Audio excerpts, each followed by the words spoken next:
Good morning, everyone, and welcome to the Week 17 edition of the Football Diehards show. I am Armando Marsal. With me, as always, is Bobby Gomes. My brother, how's it going, man? Going well. Information week 17. Yes, man.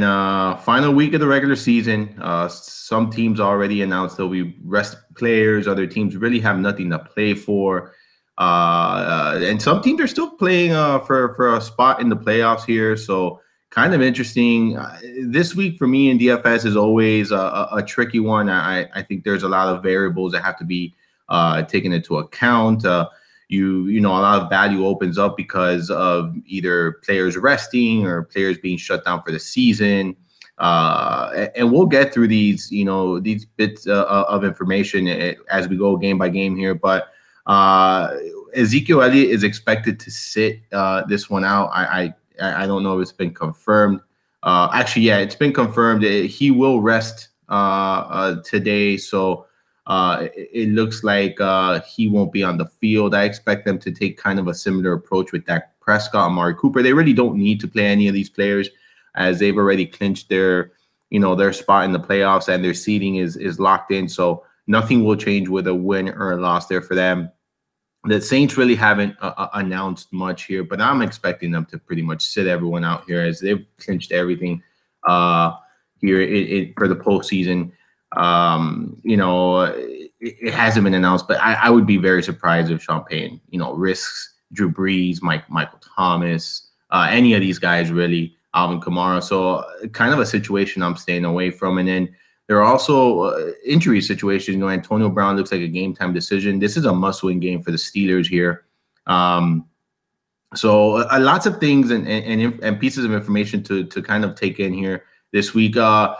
Before we jump in this game by game, like what are you looking at? What's some information that has come out already, or that you've been kind of keeping an eye on to see how you're going to construct your lineups this weekend? Just the Pittsburgh news, and then trying to get info on Nola. See if Dwayne Washington's probably going to get the bulk of the carries. If he does, probably be a lock in cash games. Okay. Yeah. So, I guess we're waiting on this on similar information.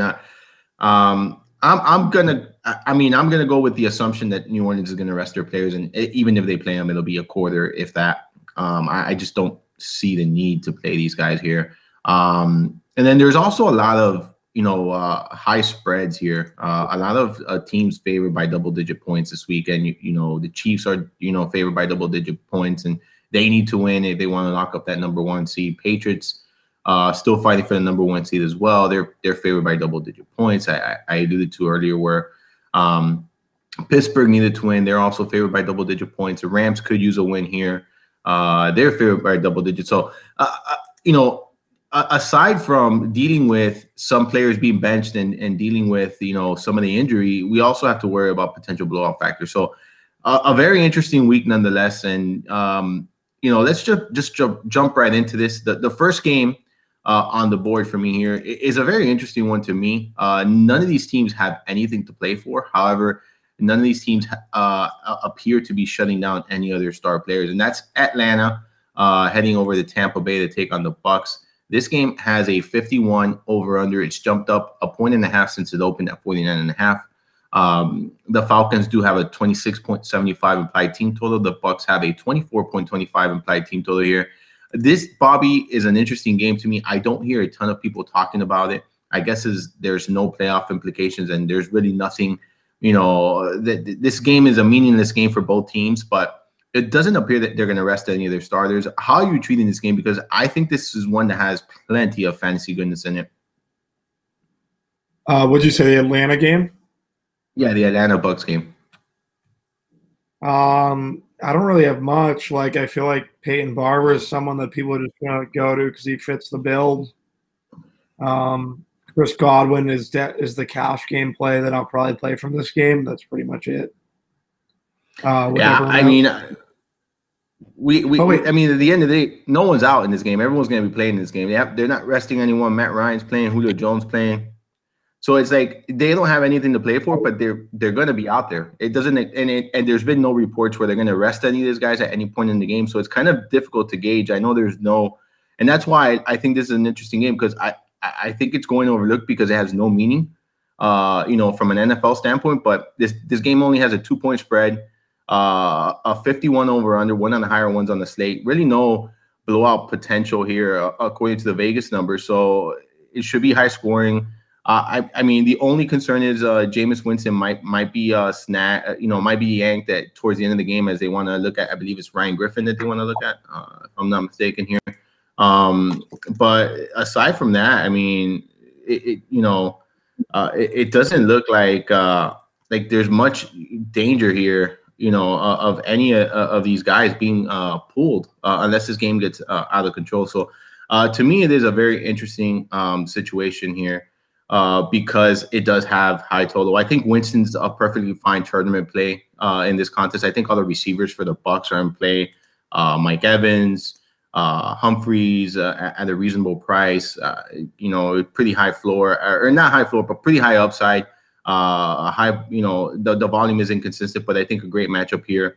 And on the other side, I think the Falcons players are just as good in tournaments, kind of going to go overlooked here, and I think that could be a mistake. Julio Jones, obviously, has been scoring touchdowns now towards the second half of the season with 4 touchdowns in his last 3 games, and went on another 3-game streak where he scored 3 consecutive games, and then he did torch this defense for 10 catches and 144 yards earlier in the year. So good spot for him. I think Austin Hooper is a very interesting tournament.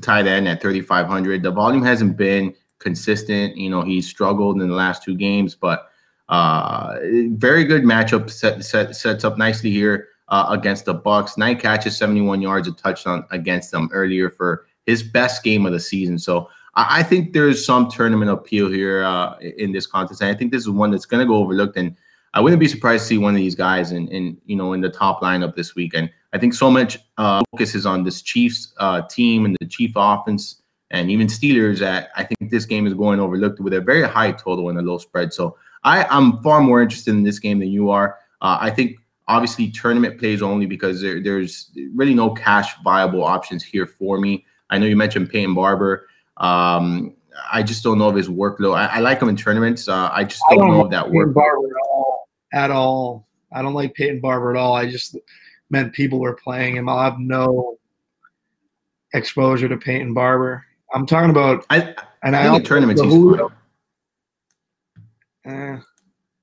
I think in tournaments he's fine. I just don't. I mean, I could check out here the projections as far as ownership. You should keep 9 to 12% ownership here, which I think is I think it's fine in tournaments. Yeah, the Julio situation, just something to note. I think Adam Levitin tweeted throughout earlier this week, Atlanta's kind of been phasing him out, getting him the rest. He's only played 60% of the snaps.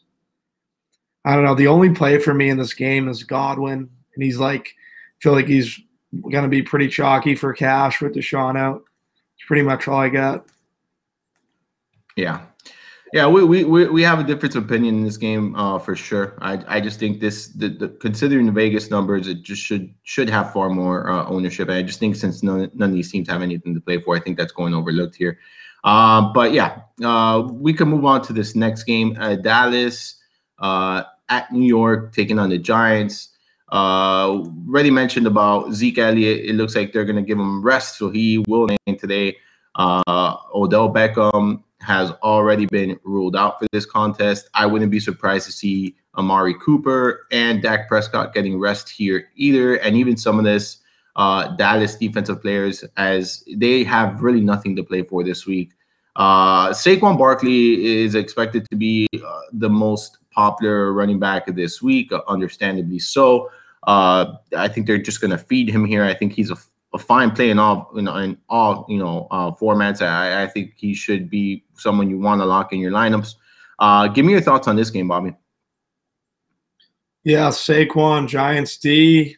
And then, Rod Smith, if you want to go there in GPPs, is fine. Yeah, I'll be full fading Rod Smith here. I just don't really I don't know. I just don't. I think his price is a little too inflated. There's other running backs in that range that are far better options, in my opinion. You got at least you have a bigger security of what you're going to get workload wise. Rod Smith, if this game does become lopsided, you know how effective he's going to be. I think, like you mentioned, I think Barkley a lock pretty much in all formats, and I like the Giants D call a lot. I actually have them as one of my top defenses this week at their price. 2,100 is just cheap when you look at the situation here. But aside from that, I really don't have much. I don't mind Evan Ingram if you're looking for a tight in that price range. I think this is a pretty good matchup for him, especially if they're going to get that some of the second unit defensive players. But not a priority play for me by any means. Anything else in this game, or you ready to move on to the next one? We can move on to the next one. Panthers and the Saints. Bobby, as I alluded to, I think the Saints are going to be resting everyone. This game has a 43 over under. It's gone down 2 points since it opened. 25.25 implied team total from the Saints. 17.75 implied team total from Carolina. I would not be at all surprised to see the Panthers just sit McCaffrey in this contest. Again, I wouldn't be shocked, and nothing has been confirmed, but the Saints just rest all their starters here with nothing to play for. So this is a game I'm just flat out avoiding at this point. I don't have anything, regardless of what happens. I just don't think it's necessary to get much exposure to this game here. So for me, it's a full fade. I know you have maybe some value that you're looking at here, but this is not a game I'm interested in at all. So go ahead, give us your thought on this one. Yeah, I think you need to find out if Kamara and Ingram are going to sit, and then Dwayne Washington at 3K is a very good play in cash games. If you get that news, would you play him in cash games only? No, I'd play him in tournaments too. Yeah, I'd play. I think he's fine for all formats, especially at that price tag. Like you said in the last game, Rod Smith, his inflated price tag only makes him really a GPP play. I think with Dwayne Washington's price tag, I think that you can use him in all formats if you get that news. Traquan's a good GPP play too. Yeah, I actually thought about him in tournaments. I really kind of contemplated it, but I don't know, man. It's a situation with, especially if Bridgewater's under center. I don't think they're going to really be throwing downfield, and that's where Traquan does most of the damage, which is kind of concerning to me. But I agree. I do think there's upside there to be had at that price point for sure. Anything else on this game, man? Because this is one of those games where you just, not really much. I'm with you. All right, the next game, the Jets head to New England to take on one thing. So McCaffrey, I would just keep an eye out for McCaffrey news. Like, we haven't got word that he's not going to play. So, like, if he does play, none of that's confirmed, and he gets that workload, you might want to think about maybe him as a GPP pivot off a guy like Saquon, who's going to be 40% owned. Yeah, I personally wouldn't play McCaffrey because even if he does play, I don't think they're going to give him the workload. I just don't see the reason why. That's just my personal opinion, though. Like from a football standpoint, there really is. I think that the reason to give it to him this week would be he's chasing that 1,000 yards, receiving 1,000 yards rushing. I don't know what the mark is on that, though. You're gonna have to check that narrative. I don't know. 1,000 yards receiving. He needs 150. He needs 155 receiving yards. To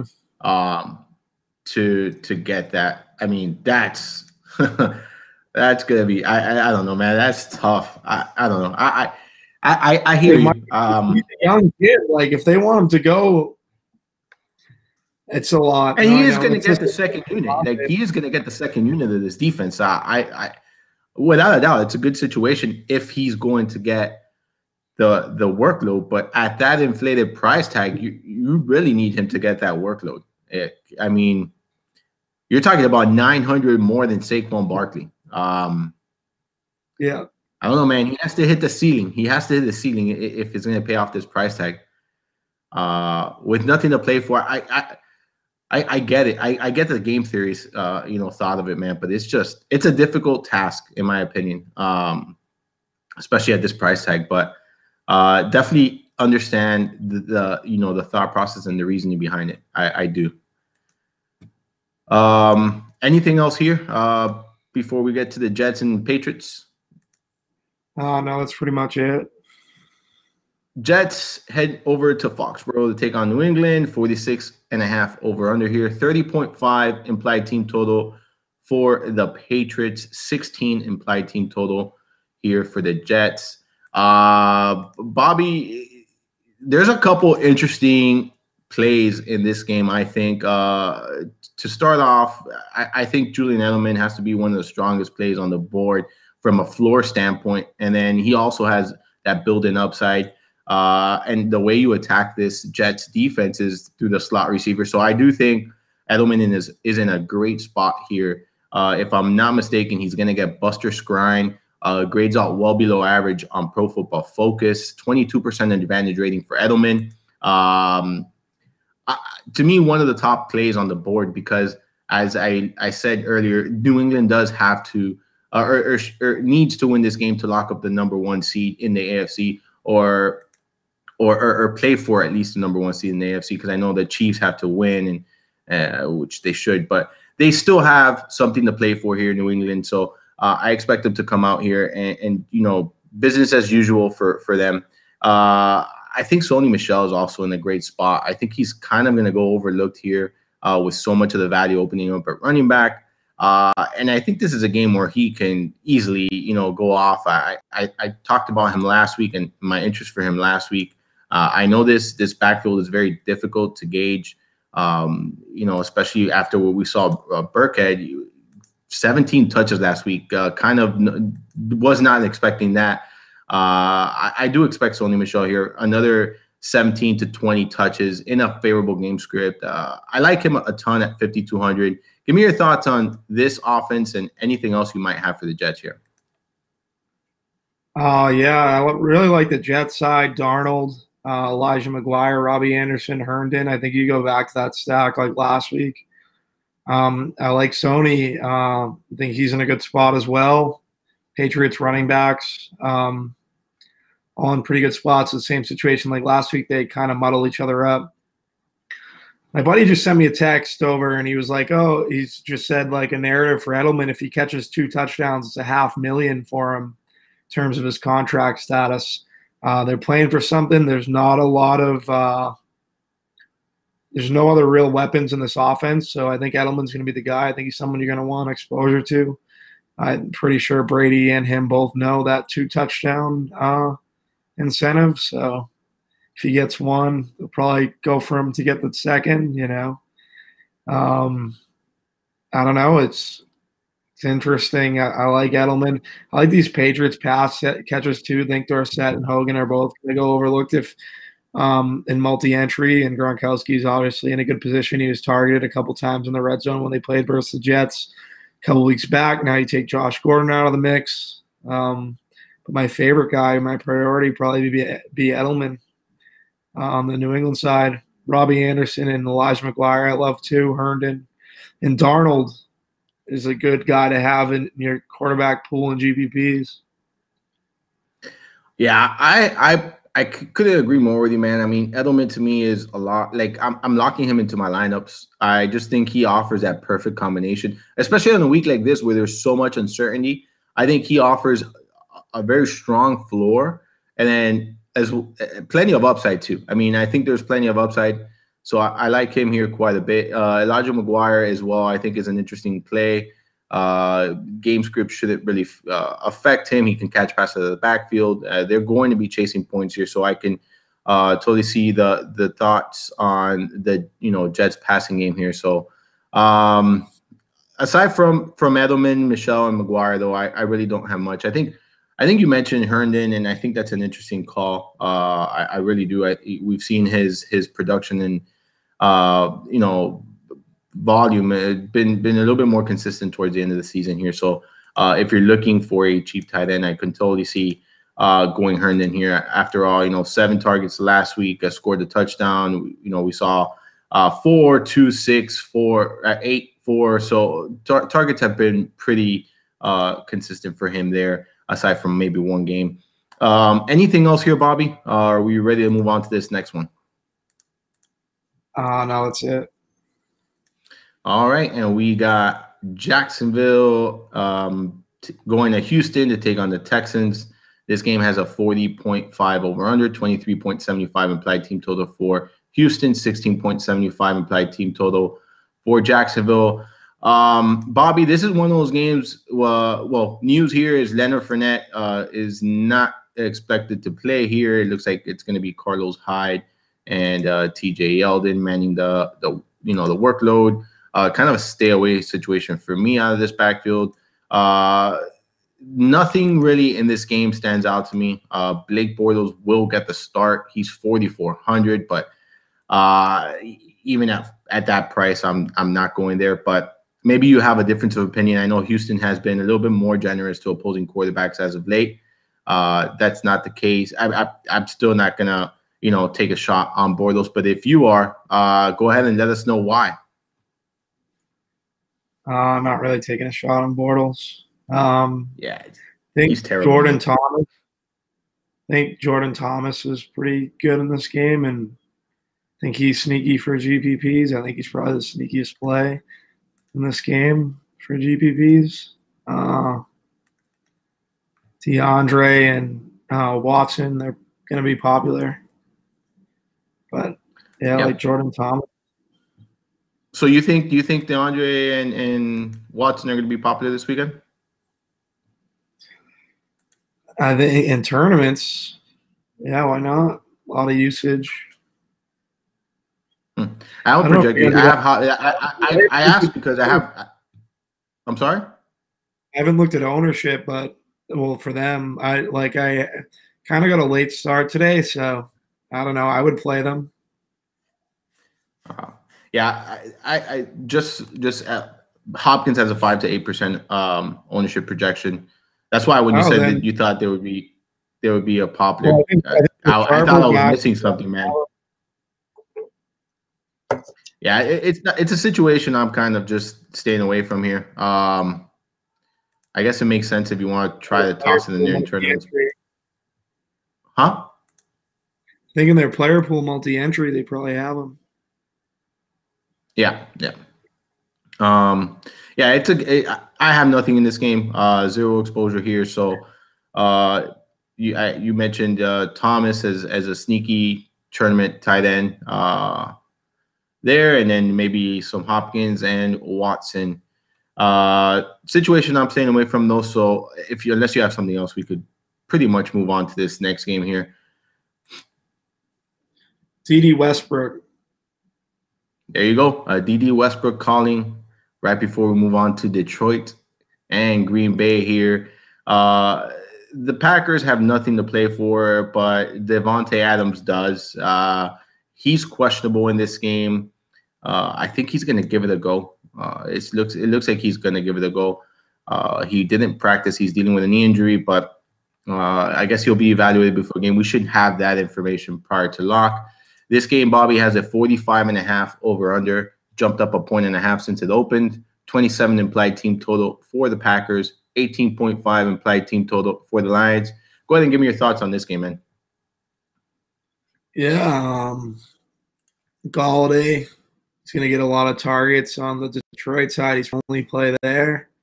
You get Adams chasing the narrative with the catches. I think he's going to be pretty popular.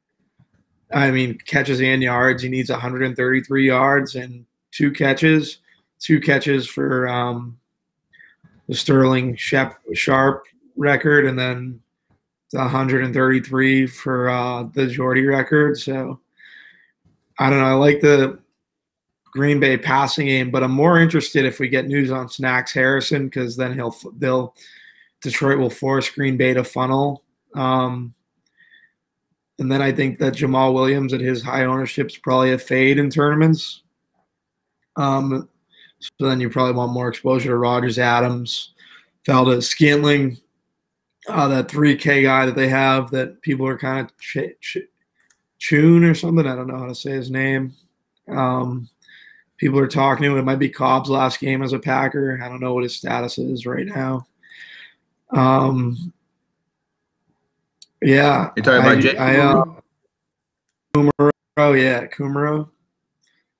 I think those guys are all in play for Packer stacks if Harrison doesn't play. The other thing with Adams is like he's going to be really chalky in cash, I feel like. And I just don't like if he gets he's on a bum knee. I don't think the yardage is going to be like something that's going to be like it's going to be. I think it might be like a lot of people are on that. I think you can leverage that. Probably play him in cash, but I don't know in tournaments. So I'm thinking about a fade now. And if Snacks plays, like I don't know if Snacks doesn't play, I don't think I'm high on all these Packers guys. Yeah, I'm fading to Jamal Williams chalk, man. I just Detroit has been better against the run towards the end of the season, and you pointed out some things there. If you look at since week 10, they've allowed over 100 yards just once, and only 3 rushing touchdowns in that span. Look, they played McCaffrey, they played Cook. They played the combination of the Bears running backs. I know they're not great, but the only team that they really had struggled against was the Rams, and that's understandably so. But again, this is a team that has been so much better against the run. I think that price tag for Jamal Williams is kind of steep, man. It is $6K. I know he did well last week, but with 21 touches. He did well against Chicago. Certainly could do well against this defense, but situation I'm not going to be, jumping on this week. I'd much rather go with the combination of Rodgers and Adams because I really do think that they're going to try to get Adams those records, for the Packers receiver, all-time receiver there in a single season. So, look, I get it. He's banged up. But these guys want to play hard, man. They're trying to play hard here for Joe Philbin. We saw last week 11 catches, 71 yards, a touchdown for Adams. And even though he's getting slayed, he torched them in week 5, 9 catches, 140 yards, and a touchdown. Just incredible upside, incredible ceiling. And I think a pretty safe floor in this contest when you think of how this Green Bay offense wants, or this Green Bay team wants to end the season on a high note. And if they're playing, that news just came out. Yep. No way.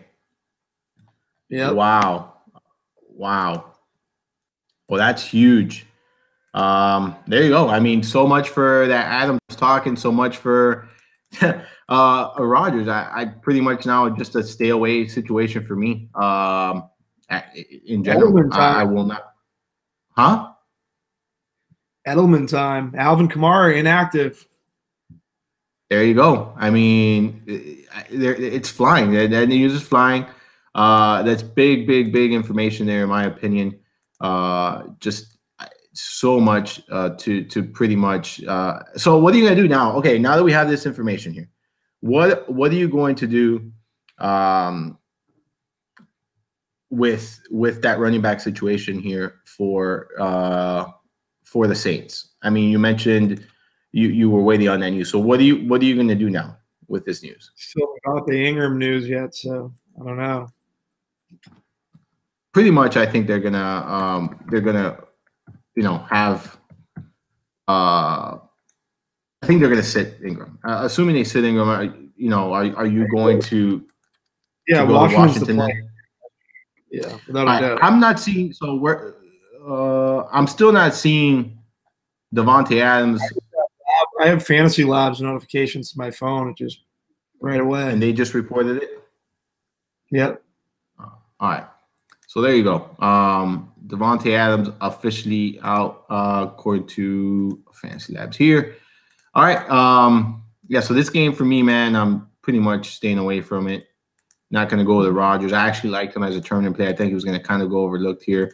But just now makes it difficult to really trust him. I guess now maybe Jamal Williams makes a little more sense. I'm still going to fade that chalk as this Detroit defense has been much better against the run towards the second half of the season here. And they do play at a slow pace. This is something you talk about pretty much every week. They do play at a very slow pace, so opportunity might not really be there all that much for this offense anyways. Holiday inactive. Yeah, there you go. I mean, tons of information coming in now here that's going to definitely play a big role here. So this game just looks like it's not good. It's not a good game here. Ready to move on to this next game, Bobby? Miami at Buffalo. This game has a 39.5 over under here. 22.25 implied team total for the Bills. 17.25 implied team total for Miami. Bills defense to me is arguably one of the best plays at their position this week at 2,700. I have the Giants up there as well because of the price and situation, but I think Bills are in a smash spot here. They're actually a pretty good defense, and they're getting a really bad Miami team going over to Buffalo playing in the cold. Josh Allen, man, coming off a disappointing game after some pretty strong starts, but gets a team that he pretty much annihilated in Week 13 for 231 yards, 2 touchdowns, rushed for 135 yards against Miami. Miami is playing really bad football right now. Allen, to me, makes for an interesting tournament play. I'm trying to gauge his ownership. I've seen some mixed reviews as far as ownership is concerned, but it looks like he's going to be anywhere in that 9 to 15% range. Give me your thoughts on him, Bobby. I think he makes for an interesting tournament play, and I don't think you really have to pair him up with anyone. Yeah. No, he's fine by himself. I think Foster as someone you can kind of think about pairing him up with, but Zay Jones and McKenzie are also in play, especially with Xavier Howard not in this game.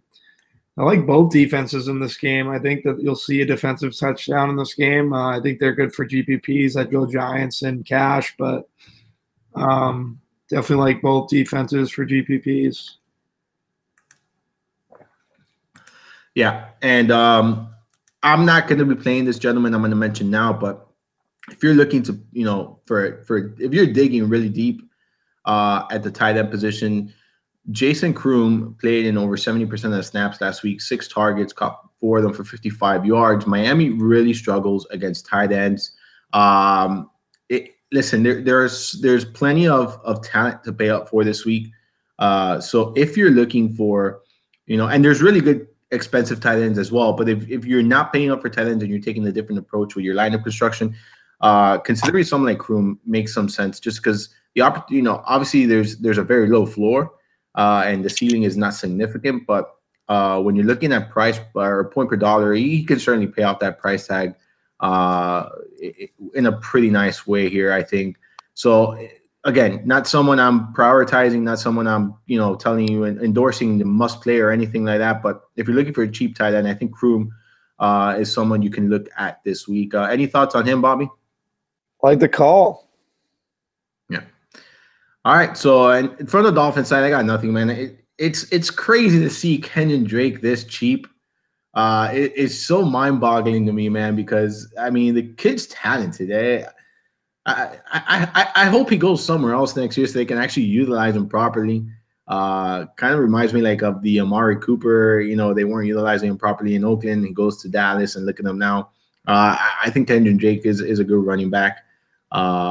Just even at that price tag, you can't go there. You can't go there. I wouldn't be surprised. This is the way I look at Drake. I will not be surprised if he has a big game any Sunday. It's just a matter of the opportunity is not there. So a situation that obviously I will not be going after, but definitely wouldn't be surprised to see him have a big game here. On to this next game, Bobby. We got Arizona at Seattle taking on the Seahawks. This game to me is one that I don't have a ton of love for, and it has a low over under at 39.5. 26.75 implied team total for Seattle. 12.75 implied team total for Arizona. There is one player, though, Bobby, that I am not hearing a ton of buzz on. Maybe I'm missing something. Maybe you can enlighten me. But, Chris Carson, 6,500, really just seems like he's in a smash spot here. I think the game script favors him. Arizona's just awful against the run. They've allowed, if I'm not mistaken, they've allowed the most rushing yards to opposing running backs this season by a pretty decent amount, actually. Yeah, I mean, second to them is the Bengals, and it's by nearly 300 yards. I mean, Cardinals have allowed 2,011 rushing yards to running backs this season, 18 rushing touchdowns, most in the NFL as well. It just seems too good of a spot for Carson to not be talked about too much this week. Am I missing something here? Because I just think that he makes so much sense. Instead of playing a chalky Jamal Williams, I just think Carson makes so much more sense.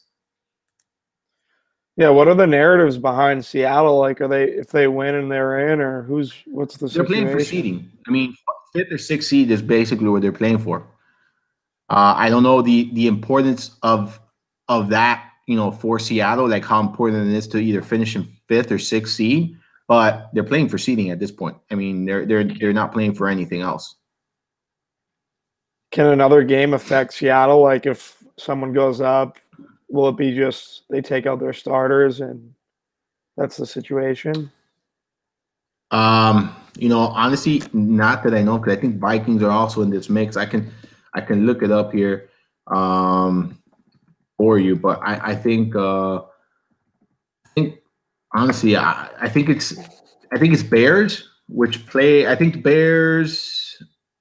No, I think it's Minnesota. Minnesota, Bears, Rams, all pretty much in the mix there. It's popping up for me now, but give me 1 second as this pops up here. But yeah, I mean, the way I look at it, so all right, so it looks like, all right, so Seahawks are the 5th seed, and then you got Vikings 6th seed right now. It looks like there are a couple of other teams like in the hunt. The Eagles are in the hunt. They're fighting for a playoff seed. It's really just seeding from what it looks like. It doesn't look like anyone. They're in the playoffs. It's just a matter of whether they finish 5th or 6th seed. Everyone, though, that will have will have an impact whether they finish 6th or 7th. I mean, I'm sorry, 5th or 6th. Will be playing in the afternoon slate, so it's not like they can sit anyone based on the 1 o'clock games. So I don't know, man. I'm looking at it: 20 touches, 3 consecutive games, over 100 rushing yards in back-to-back games. This is a defense in the Cardinals that just got run over by C.J. Anderson, who I think is one of the most overrated backs in the NFL. I don't know. I'm mind-boggled by the fact that Carson's really not talked about much. His projected ownership, I believe it's 5 to 8% here, which to me just seems like just way too, it's just way too small, man. Unless I'm missing something, but to me, Carson is a very, very strong play. Unless they announce they're going to be resting players, I think you should just go ahead and lock them in at this price tag, and I think he makes for an excellent pivot play off of the chalky Jamal Williams here. Aside from him, man, I mean, I think that Seattle's going to take the run first approach here. I don't see why they would do otherwise. Wouldn't be surprised, though, to see Russell Wilson have a big game. He has a pretty decent floor. But for me, it's Carson, and you could correlate that with the Seattle defense as a very strong play. And that's it. I mean, that's it. Nothing from Arizona. You could, obviously, Fitzgerald, the volume has been there. He comes at a very cheap price. 9 targets last week, 8 targets the week before, 9 the week before that. Just the problem is there's not a huge ceiling. It's more of a kind of a floor play here if you're looking for someone that offers a decent floor here. Not a ton of upside, though. Any thoughts on this game aside from, what we talked about so far? Oh, no, that's pretty much it. I like the Carson call. I mean, no one's gonna, and that's what surprises me, man. Like, no one's gonna be on him this week. It's just so weird. I find it so weird. Like, I don't know if it's just in that price tag that makes it odd for everyone. 20 plus touches in 3 consecutive weeks, scoring a touchdown in 3 consecutive weeks. Gets arguably the best matchup for a running back. Team is still playing for seeding. I don't know. Just doesn't make sense why no one's talking about him. And I that's why I asked you, because I thought, and I asked Bob Harris this morning as well, am I missing something here? It doesn't appear to be the case, man. Just appears that he might be just going overlooked. It happens on a week like this with so many moving parts that someone like him could go under the radar. So I think he's a strong tournament play. I'll definitely have my exposure to him. But aside from that, man, nothing much in this game. On to this next one. San Francisco at Los Angeles taking on the Rams. Talking about double-digit favorites here. The Rams are 10.5 home favorites. They have a 29.75 implied team total, 19.25 implied team total for the 49ers. This game has a 49.5, or actually just a 49 over-under. It's gone down a point since it opened. Obviously, no Todd Gurley here. C.J. Anderson is expected to get the start once again. He had himself a day last week against the Arizona Cardinals, 167 rushing yards and a touchdown. Also caught a pass for -5 yards. Anderson is chalk. I am fading Bobby. San Francisco has been not great, but they've been okay against the run. And I think this is a game where Goff has played better at home.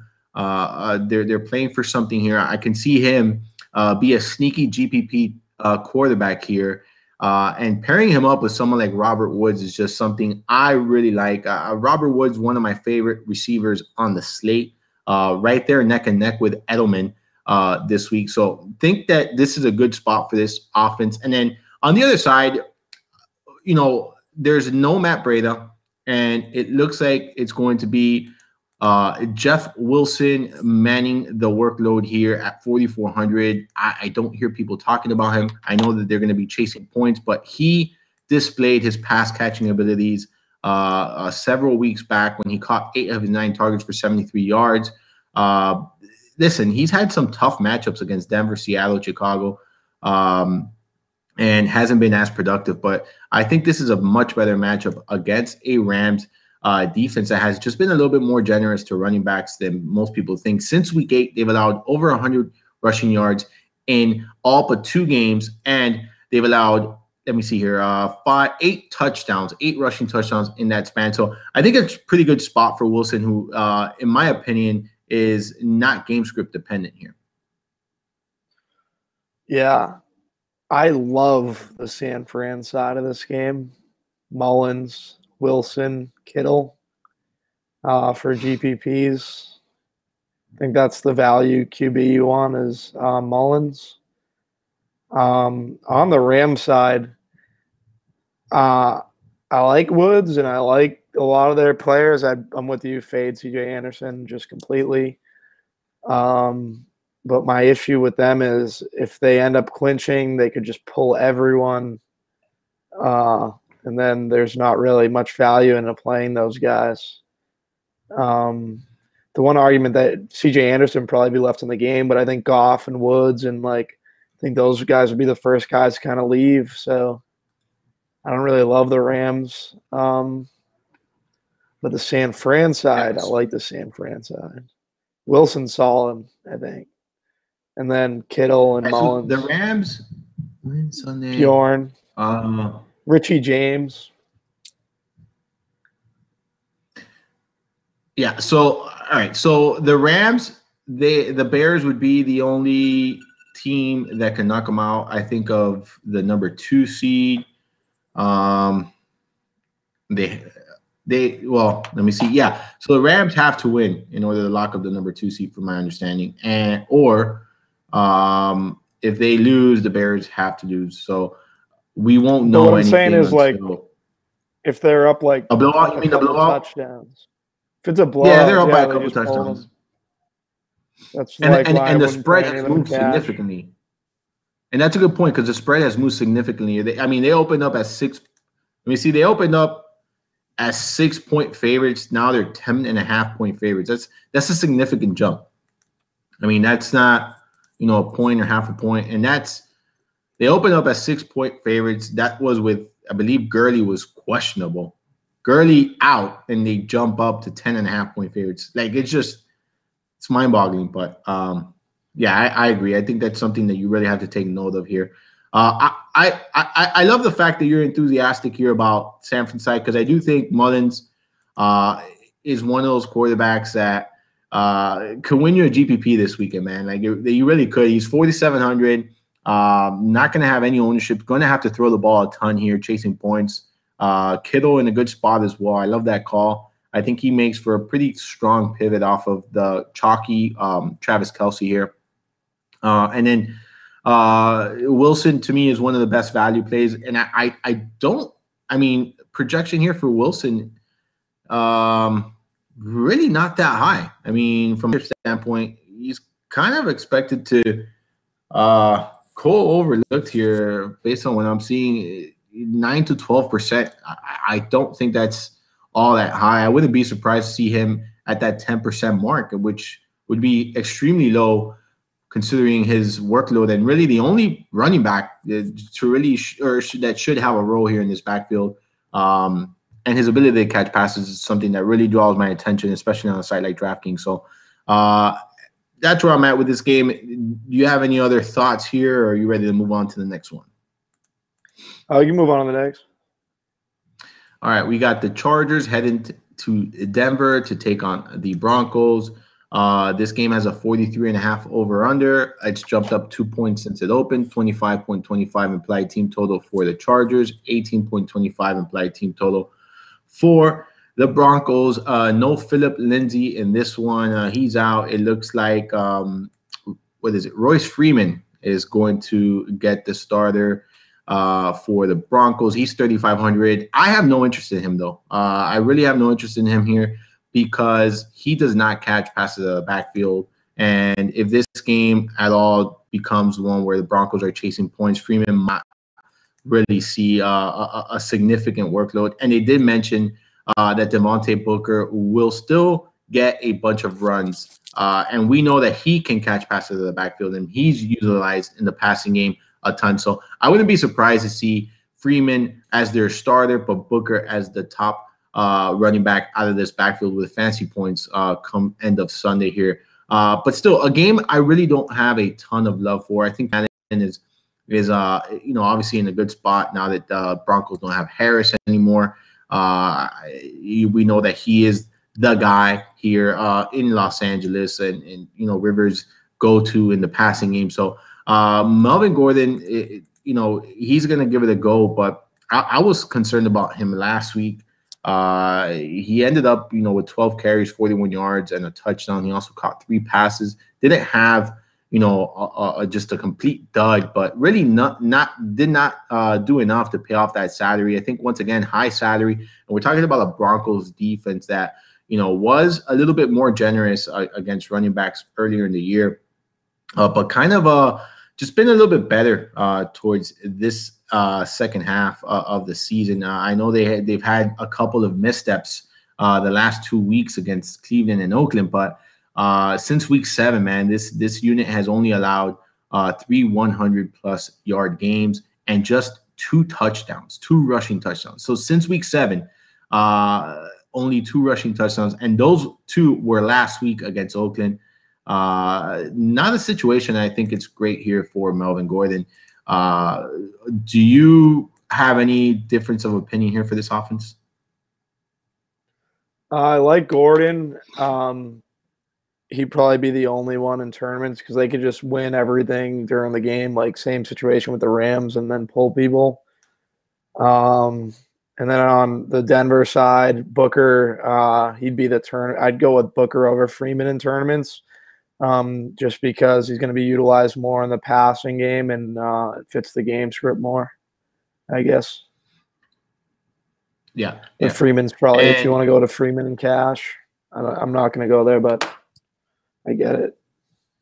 Yeah, I'm not going there, man. I think he's a pretty easy fade, man. I get the whole, he's going to start 3,500. That's good. But he can't catch passes, man, and that's so big, especially if they're going to be chasing points, which according to Vegas they are. So, situation I'm fading, man. I have really I'm with you, man. There's not really much in this game. I feel like there should be more, but there's really not much in this game for me here. I do respect the Chargers defense, and this is a unit that they could win their division. They could win their division with a loss from Kansas City against Oakland, but the likelihood of that is unlikely. So I'm not expecting them to really go out there and give it all. They already clinched the playoff spot, so there should be good here. This next game, Bobby, is an interesting one. Cincinnati headed to Pittsburgh to take on the Steelers. This game has a 45 over-under. It's worth noting it's gone down 2.5 points since it opened. 29.5 implied team total for the Steelers here. 15.5 implied team total for the Bengals. 14-point favorites are the Steelers here. The Steelers implied team total went down 2.5 points here, and that's where the line movement was. It looks like that's probably a sign that Antonio Brown will not give it a go, or that they're not expecting Antonio Brown to give it a go. He's listed as a game-time decision, and so far the reports are trending in the wrong direction for him. James Conner is also listed as a game-time call here for the Steelers. Big Ben, man. Give me your thoughts on him, because I just feel like he is in a smash spot here with so much at stake for them. They need to win in order to keep their playoff hopes alive. And then they need the Browns to upset the Ravens. And we won't know that because they're both playing at 425 today. So I wouldn't be surprised to see these guys go out there and give it their all, leave it all on the football field. Give me your thoughts on the Steelers.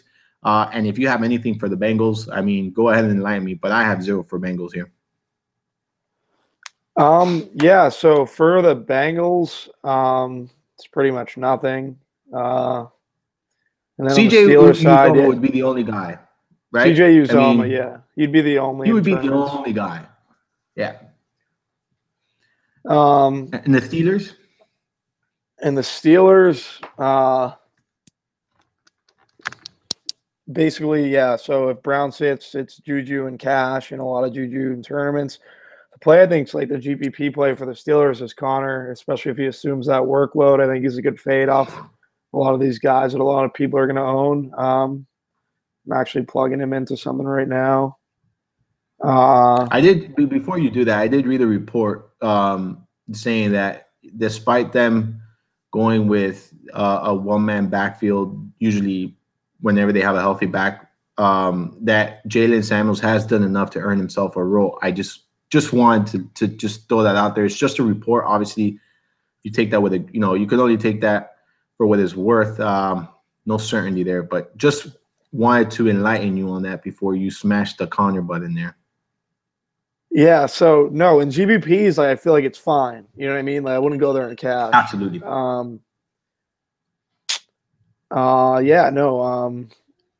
Eli Rogers and Vance would definitely take a big, and Washington would definitely take bumps up in terms of their usage if Brown's out. So, yeah. How are you treating Juju Smith-Schuster? Assuming Brown gives it the go, are you fading Smith-Schuster there? Because I still thought he was a pretty strong play. I think Juju's fine, but I don't think he's a cash game play then, because the game script kind of switches. I'd rather play Edelman. I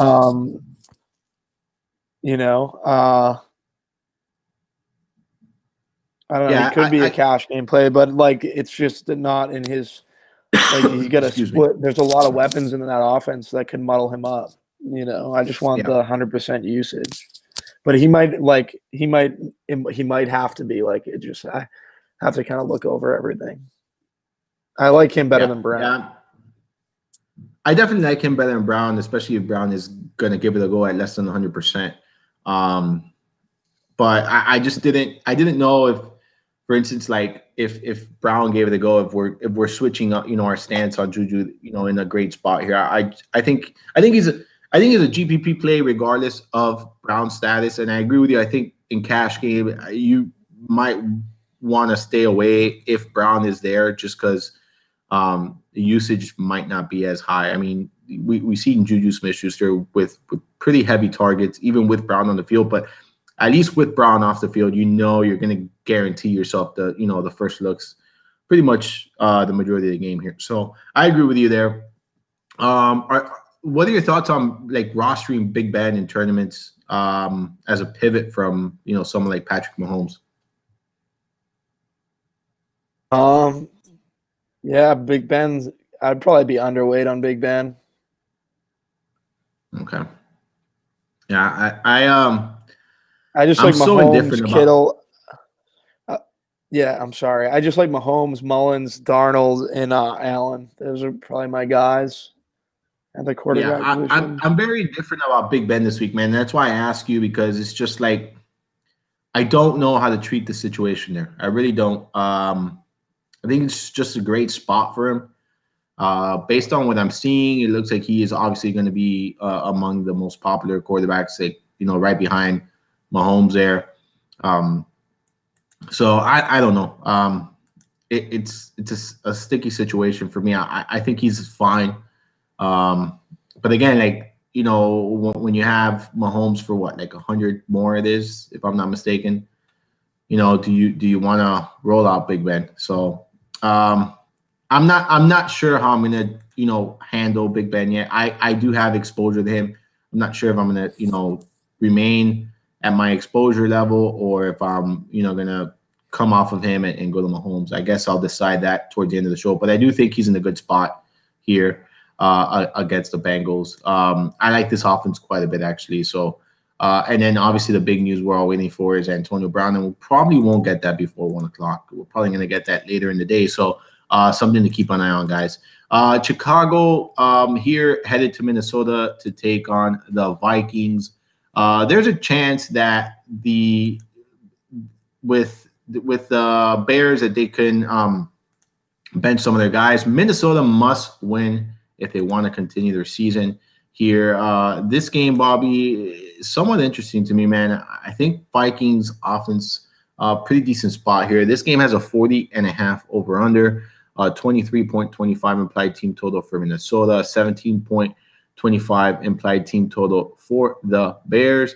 6-point favorites here are the Vikings. They opened up at 3-point favorites, so pretty interesting to see that kind of line movement. For me, Stephon Diggs is just someone that is calling out my attention a ton. He's historically torched this unit, over the last couple of years. Earlier in the season, in week 11, 13 catches, 126 yards, and a touchdown against this unit. I think someone that really no one's talking about, in a good spot here. Give me your thoughts on him, and then anyone else on this Vikings or Bears offense that you have interested. Yeah, I like Diggs. I think he's a good call. I think that Dalvin Cook's pretty interesting as a tournament pivot off a guy like Saquon. Vikes need to win this game. Thielen's going really overlooked. Something to probably think about. And then on the other side, Cohen. But like you said, it's just for GPPs, and they need to rest people, right? They could rest people. I don't know. Their situation is kind of, let me see here. It's kind of muddy here. It looks like, all right, so they could still move up to the number 2 seed and receive a first round if they win in week 17 and the Rams lose. So they would need the Rams to lose, which the Rams play at 4 o'clock. And they would need to win in order to move to the number 2 seed. But this is a situation where if the Vikings get off to an early lead or a quick start, they could just rest their players in the second half, and that's kind of concerning to me. Whereas the Vikings are in a must-win situation. So that's why I'm a little bit more attracted to their offense, I think, here. And then when you look at Diggs' history here against the Bears, it's very strong. It's a very strong history. He torched them early in the season, and he's had some pretty big games against them. So, I think at 7K, when you look at his expected ownership here, let me pull that up here. So we have it here. All right, so his projected ownership, man, is 5 to 8%. I think that's very, very, you know, it's very, very small considering these, they have something to play for. He has a good history, like I mentioned, against his team.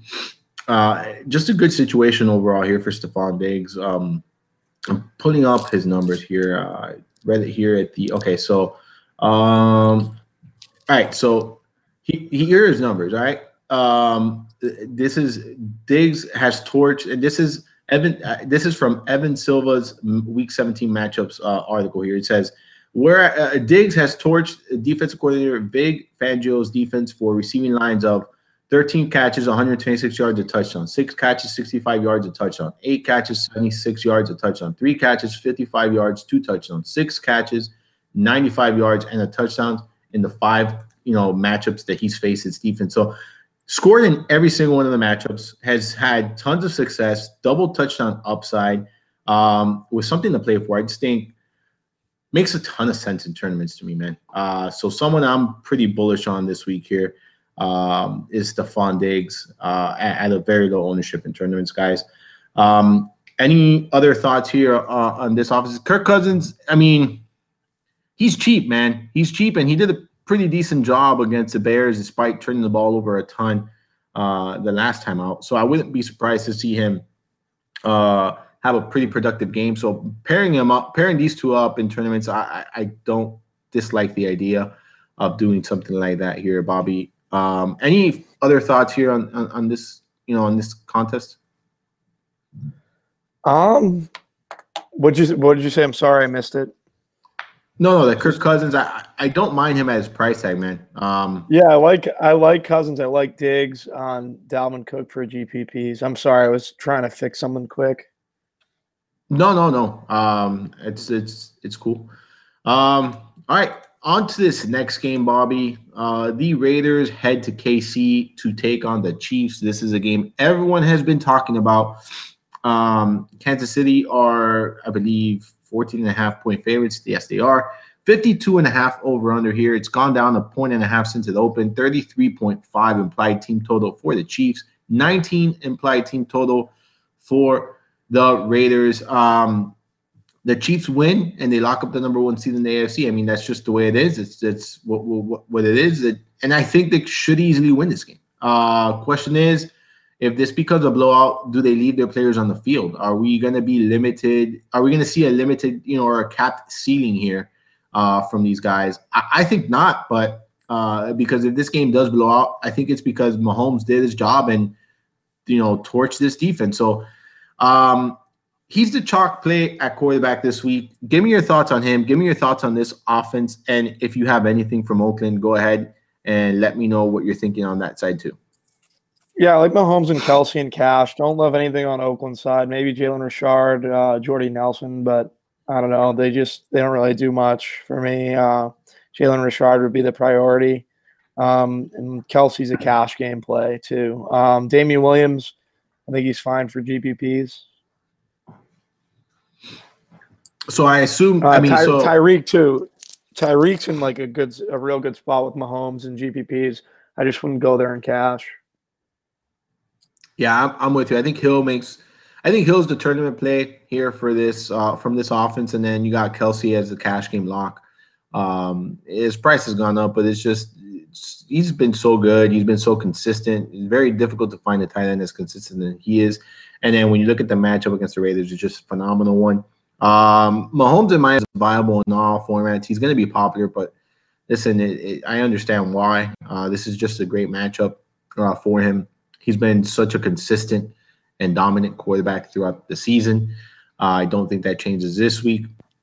So I like him quite a bit here. I agree with you. I think Damian Williams is kind of a sneaky tournament play because with Spencer Ware back, I think people are a little bit hesitant to trust Williams here.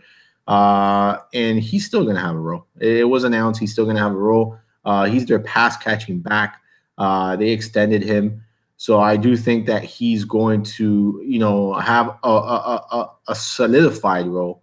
And I wouldn't be surprised to see him and Mahomes link up for a touchdown this weekend through the air. So Like him quite a bit here. On the Oakland side, man, I like Jordy Nelson. I think he at his price tag at 4,900. I think he offers a pretty nice floor. When you look at the volume he's receiving as of late. So since week 13, 11, 7, 8, 10. Those are targets. I know he hasn't found the end zone. He has at least 75 receiving yards in 3 of those 4 games. Did have 19.7 DK points against this Chiefs secondary. They're going to be chasing points here. I love the Richard call, but I'm different in that sense with you, where you're prioritizing Richard in this contest, where I would probably be prioritizing Nelson if I'm trying to look for a way to run it back here for this game. I think this, Jared Cook to me is just priced up. He's priced up here at 5,500. I much rather play Ingram. He did do well against this unit in week 13, 7 catches, 100 yards, a touchdown, 26 DK points. A good game environment for him, of course. But again, a situation where I'm probably going to be prioritizing, if I'm choosing to run it back here, if I'm stacking this game and I'm choosing to run it back, it's going to be Jordy Nelson here, considering his volume. And he's just shown some, efficiency as of late. So I like what I'm seeing. And he's still under 5K, which is also a good way to fit some of these higher price guys in my lineup. So aside from that, though, look, I like the Chiefs. I might, and this might bite me at the end of the day, but I might be underweight in tournaments on this offense as a whole than most people are. I really have that, concern of the potential blowout here. And wouldn't be surprised to see some of these guys just resting towards the end of the game here. Again, but like I said, if that's the case, it could be because of a blowout. And it means that some of these guys, produced at a very high level. So that's just me. That's where I stand. I still think they're all these guys, Hill, Kelsey, Mahomes, Williams, all really, really strong plays here. Any interest in Derek Carr, man? I mean, no. I'm kind of intrigued, man. No interest in Carr. All right, I'm intrigued, man. He's tossed it over 30 times in 3 of his last 4 games. Multiple touchdowns. He did struggle last week against Denver. I like Aitman. Okay. Yeah. PPP play. Yeah, he's just coming off a 0 target game. That's the only thing that concerns me. But prior to that, 4 targets and at least 4 targets in what it was like all games since week 11 with a 110 target game. I guess you can go there. Personally, I don't think it's necessary to go this week. But again, there are some other plays at that price range, especially at the running back position, man, where you can flex it. Yeah, man. Carr, the only reason why he's interesting to me is because they're going to be chasing points. They're going to be throwing it. The Chiefs defense has struggled on the secondary side of things this season. And he put up a good number against them only several weeks ago. So I wouldn't be surprised to see him another, decent outing out of him. And he does. Aitman caught an 80-yard touchdown in that game. It was called back. He didn't get his right foot down. That's why I remember that. He had a bunch of targets too. Yeah, I remember that. Yeah. So I just, if you're running a bunch of lineups, I think Carr is someone you can consider. Yeah. That's just kind of where I stand on it. Not someone that I'm, prioritizing by any means. We got 2 more games to go, Bobby. So let's jump on to this next one. Cleveland at Baltimore. Kind of a weird game for me. I'm really not one to have a ton of interest in. 41 over under here, 24 implied team total for the Ravens, 17 implied team total for the Browns. I don't have much here, Bobby. So go ahead and give me anything you have in this game, someone that you're on, if anyone at all here. Yeah, no one. Maybe Gus Edwards. That's it. Yeah, I guess that's I think that's a sharp call, actually. I think that's a sharp call. He's not a pass catcher, but the game script should really play into his favor. Browns have struggled against the run. He has at least 90 rushing yards in each of the last 2 games here. Someone that's receiving and should get at least 15 to 17 touches in this contest. So I think that's a pretty sharp call, actually, Bobby. At 4,400, when you're looking for value, someone like Edwards can definitely, pay that salary off with ease here. So aside from him, there's really nothing else that stands out. I guess, obviously Lamar Jackson in tournaments if you want to, but I don't think it's necessary to go there. This Browns secondary has played a little bit better against the pass than most anticipate here. So nothing else for me besides Gus Edwards, and I think that's a good call there, man. Last game on the board here, we have Philadelphia heading to Washington to take on the Redskins. 41.5 over under, 24 implied team total for Philadelphia, 17.5 implied team total for the Redskins here. And Nick Foles under center once again for the Redskins. For the Eagles here. Give me your thoughts here on this game. He's coming off of a monster game, 471 yards, 4 touchdowns. Give me your thoughts on him and anyone else in this game. I really don't have anything. I'm not on the Eagles. I feel like it's chasing. Josh Adams, I think, is interesting. Okay, Josh Adams. I think know Josh he has Johnson for GPPs.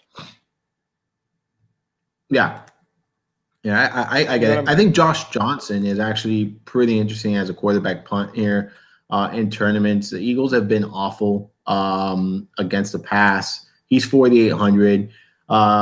He hasn't played well the last 2 weeks, but it's been 2 pretty tough road games against Jacksonville and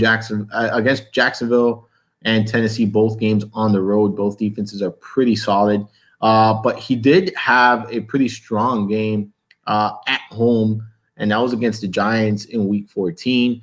Wouldn't be surprised here to see Josh Johnson have a pretty, solid game and easily pay off that 4,800 price tag. This is a deep GPP play for me, like Millionaire Maker type tournament. You can play him on his own, or you can also play him with Jamison Crowder, who has 7 targets in 2 of his last 3 games here, with at least 4 targets in every game with Josh Johnson so far. And just been productive, from a PPR standpoint, has been productive. Scored a touchdown in Week 14. So definitely, someone you can consider at a very, very cheap price. Not someone I'm prioritizing, but I think Jordy Nelson's going to be somewhat popular. And I think Crowder makes for a solid pivot play off of someone like Nelson here. From the Eagles side, it's really tough to trust many players on this offense. I think you could go back to Nick Foles if you wanted to, but it's not a spot I'm attacking this week. I liked him much better last week at that price range. But aside from that, I don't have much here, Bobby. Excuse me.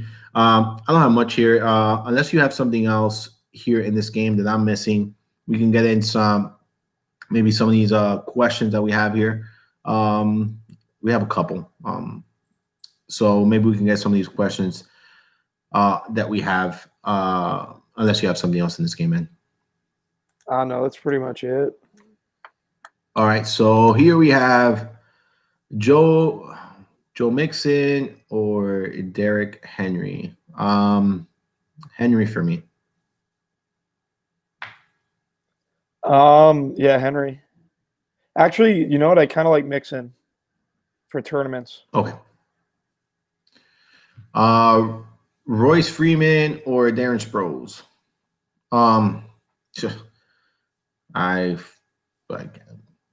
Give me Sproles. Give me Sproles. I'm gonna go Freeman. All right. Best QB and wide receiver combination plays today. Mullins and Kittle. There you go, Mullins and Kittle. For me, that's been where I've struggled here to finalize my lineups. But I'm gonna go with Kirk Cousins and Diggs. I really like them in tournaments today. Half point PPR, Sanu or Humphreys. I'm going to go with Humphreys. Yeah, Humphreys. And then I think we have one more here, and it's Galladay, which you pronounced that he's out, or Jordan Nelson. So I guess the easy answer there is Nelson. Yeah. All right. Any final thoughts, Bobby? This is the last week of the regular season. We'll definitely be doing a show next Sunday, going over the playoff slate. We'll be hopping on our podcast back. The holidays kept us from recording this week. By the time you guys hear us again, it'll be the new year. So wishing everyone a happy and safe new year. New Year's Eve and New Year. May DFS be very profitable this upcoming year. It's going to be a fun slate, guys. Keep an eye on the news. There's still a lot of things pending that could play a big role in the final decision making for the lineup construction today. So keep an eye on news. We do a pretty good job at Football Diehards, keeping up to date with inactives and actives and just news in general throughout the day. So make sure you keep an eye out for those things. Bobby, any final thoughts here? No, good luck, guys. Happy New Year.